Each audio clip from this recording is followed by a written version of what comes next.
लेकिन उससे बड़ा सुपरस्टार कौन हो सकता है जो शत्रु के सामने सीना तान के अपनी छाती खोल कर खड़ा है भारत की रक्षा के लिए? क्या उससे बड़ा कोई सुपरस्टार हो सकता है? मेवाड़ की नहीं, पूरे राजस्थान की धरती ने अपनी संतानें दी हैं, इसीलिए वो सीमा पर सैनिक की भूमिका में खड़ा है। जब राजस्थान की गली वीथियों में जाती हूँ तो वहाँ संतों के डेरे दिखाई देते हैं। इस धरती ने शूरों को जन्मा, वीरों को जन्मा, भक्तों को जन्मा। मीरा जैसी ऐसी देवी का जन्म यहाँ हुआ जिसने एक तारा पकड़कर कृष्ण भक्ति के भाव को सारे विश्व में पहुंचा दिया। ये परंपरा अवरुद्ध ना हो, ये चलती रहे। हमारी संतानों के चित्त में मीरा, मैत्री, गार्गी गुनगुनाती रहे। ये जिम्मेदारी तो हम सबके पास है ना देवियों। हमें वो तो देना होगा ना, उनके चित्त को जो धन्य करे, उनको अच्छा संस्कार। माँ, मैंने जिंदगी में कभी 2 लाख रुपए नहीं देखे। मैं कोई गैर कानूनी काम नहीं करने जा रहा। थोड़ा सा अनैतिक है, कर लूं माँ, मैं कर लूं। 2 लाख रुपए मैंने जिंदगी में कभी नहीं देखे। माँ बैठी सुनती रही। स्कूल नहीं गई थी, अपठित थी, लेकिन पुत्र को कहा, पुत्र तू जी भर के खाता है, जी भर के सोता है, कभी ऐसा काम मत कर देना कि तेरी नींद गायब हो जाए या तेरी भूख मर जाए। ऐसा काम कभी मत करना। तो पुत्र समझ गया, माँ मैं समझ गया, मुझे क्या करना। 2 लाख रुपए के लिए अपना जमीर नहीं बेचा जाता बच्चे, क्योंकि सुख और शांति धन से नहीं आती। और अगर धन से सुख आता तो अमेरिका जैसा धनी देश कोई नहीं है, लेकिन वहां सुख दूर दूर तक दिखाई देता नहीं। 10-10 साल के बच्चे अवसाद रोग से ग्रसित हैं। कोई अपना कहने के लिए है नहीं, ना परमानेंट पत्नी है ना परमानेंट पति है। माता पिता से वंचित संतानें दूसरों की दया पर पलती हैं। छोटा छोटा बच्चा भी मैकडॉनल्ड पे प्लेटें धोता है या फिर घास काट के अपनी 10वीं के बाद की पढ़ाई करता है। भाग्यशाली है भारत की संतानें जिनके माता पिता उन्हें पढ़ा लिखा के पैरों पर खड़ा करते हैं। इतना बड़ा समर्पण। मैं तो पूरी दुनिया में घूम के आई हूं, मैंने दुनिया के खोखलेपन को नजदीक से देखा है, पर दुर्भाग्य यह है कि आज भारत भी उसी तरफ अग्रसर है।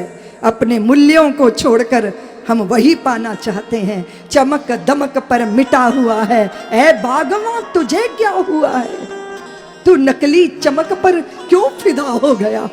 तेरे आचरण, तेरे चरित्र, तेरी नैतिकता की खुशबू वो तो सच्ची थी, उसके बल पे ही तो तुम थे।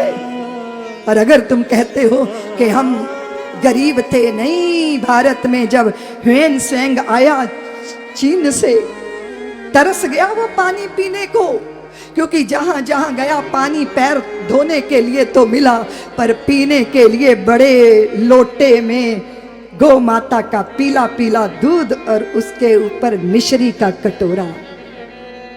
वो तो कीड़े मकोड़े खाने वाले हैं। भारत में तो शुचित काया हो गई, उसकी काया कल्प हो गया। और उसने जाकर बताया कि मैं पूरे भारत में घूमा, मुझे कहीं कोई भिखारी नहीं मिला, मुझे कहीं कोई अनपढ़ नहीं मिला, और मुझे कहीं कोई ऐसा व्यक्ति नहीं मिला जिसके मन में कोई संशय हो।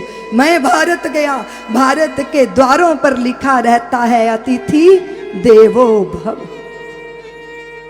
भारत, अभी आप मॉडर्न हो गए हो, बड़े बड़े नगरों में दरवाजों पे लिखे रहते हैं कि कुत्तों से सावधान, जैसे घर में उनके सिवा दूसरा रहता ही नहीं। परिवर्तन देखो, परिवर्तन देखो। गौ माता के चरणों की धूल लेने में आज भारत की संतानों को शर्म आती है, लेकिन हाथ में कुत्तों की जंजीरें पकड़ के उनको घुमाने में शर्म नहीं आती। भारत इंडिया हो गया, पर इससे भारत सुखी नहीं हो जाएगा। और मुझे कुत्तों से कोई द्वेष नहीं है, ऐसा मत समझिएगा। हर जीव जंतु को प्रीत और प्रेम चाहिए, लेकिन हमारी पवित्र संस्कृति का दर्शन मैंने किया उदयपुर वालों, अमेरिका में। 1.5 घंटा दूर नियाग्रा फॉल, जगदीश्वर का जगन्नाथ भगवान का स्थान। मैंने पूरे अमेरिका के लोगों को बुलाया कि मैं 10 दिन यहाँ रहूंगी इस जंगल में, मेरे पास आओ, मैं कुछ सूत्र देना चाहती हूँ। सारे अमेरिका के लोग मेरे पास आए। वहां मैं 10 दिन रही।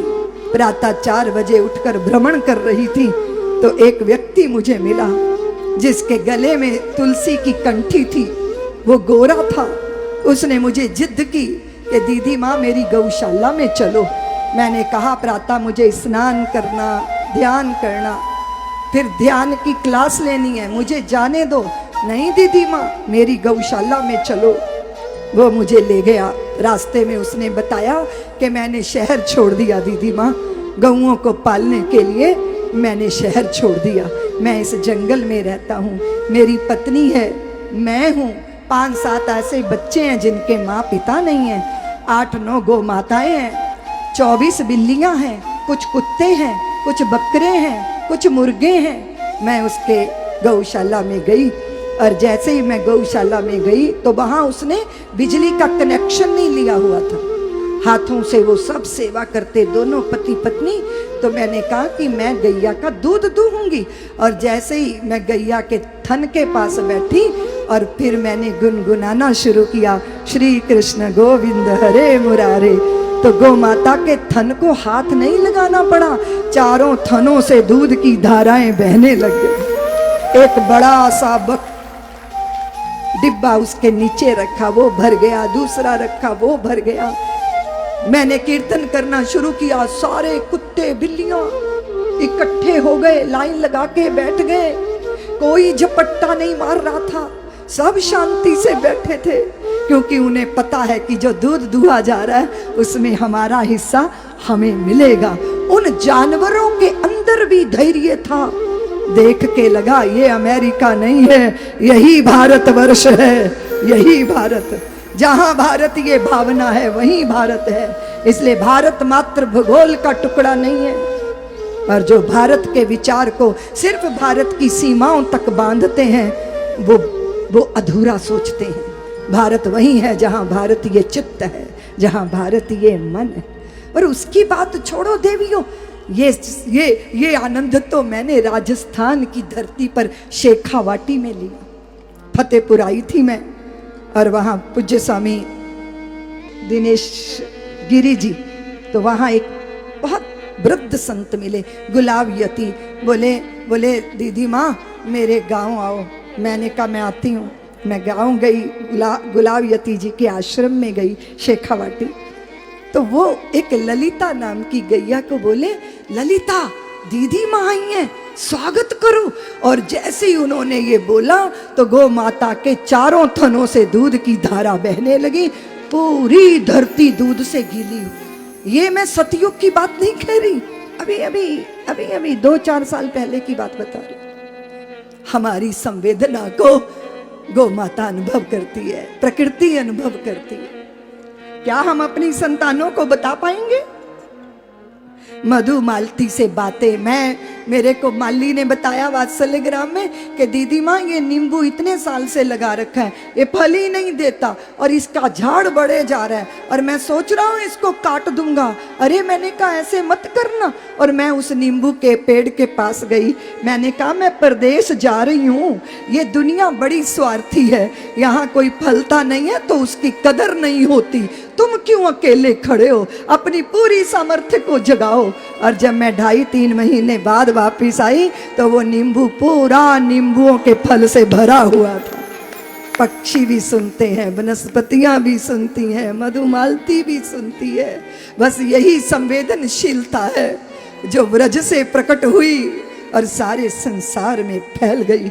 और अगर हम ये ना कर सके, अगर इसको हमने जीवित न रखा तो जीवन का रस विदा हो जाएगा।